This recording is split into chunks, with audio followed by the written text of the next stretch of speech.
Prose to A Nice Cup of Tea, written by George Orwell.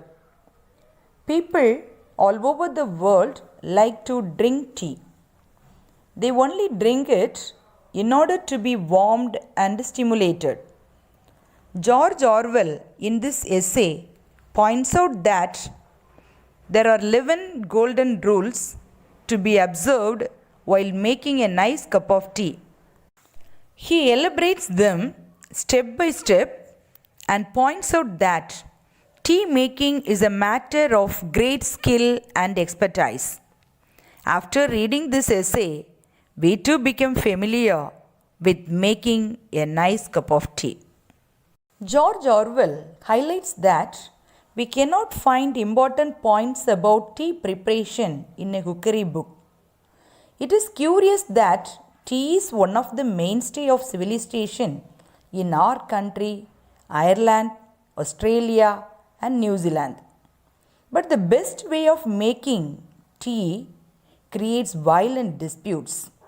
When the author looked through his own recipe for the perfect cup of tea, he found 11 outstanding points.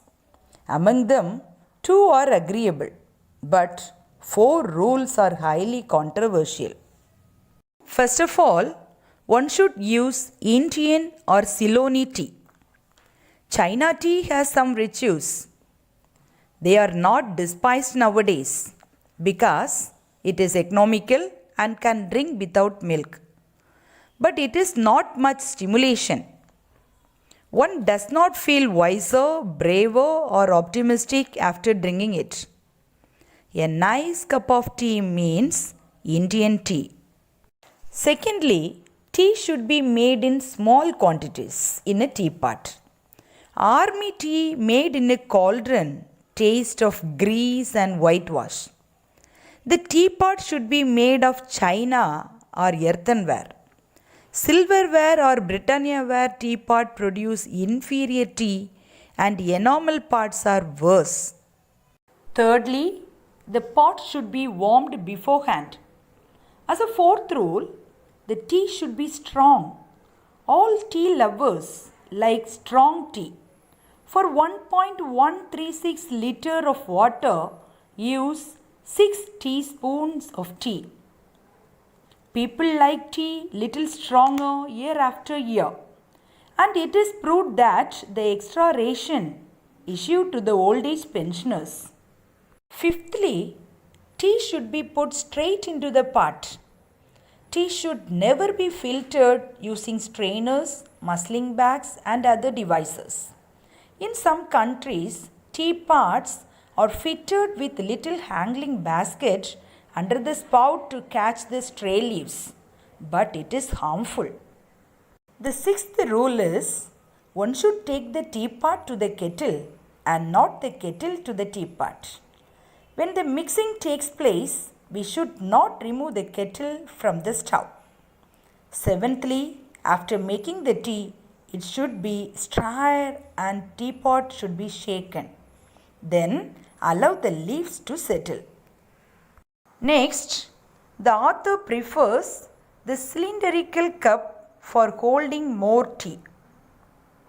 And the ninth rule is the cream in milk should be removed before making tea. Full of cream gives sickly taste, that is very bad taste. As the 10th rule, the author states that tea should be poured into the cup first. In Britain, some people believe that milk should be poured first. This is one of the most controversial points of all. Lastly, tea should be drunk without sugar. The author calls the people who drink tea with sugar as misguided people. Adding sugar with tea destroys the flavor of tea. He advised the people to practice drinking tea without sugar for 14 days. Then they will drink tea only without sugar. The author has mentioned that the controversial points are not comprehensive, but they are enough for noticing and understanding the preparation of a nice cup of tea. Now we can see the 11 golden rules in short. First point, one should use Indian tea. Number 2, tea should be made in small quantities. 3, the pot should be warmed beforehand. 4th, the tea should be strong. 5th, the tea should be put straight into the pot. 6th, one should take the teapot to the kettle. 7th, after making tea, one should stir it well. 8th, one should drink out of a breakfast cup, the cylindrical type. 9th, remove cream from the milk before using it. 10th, one should pour tea in the cup first.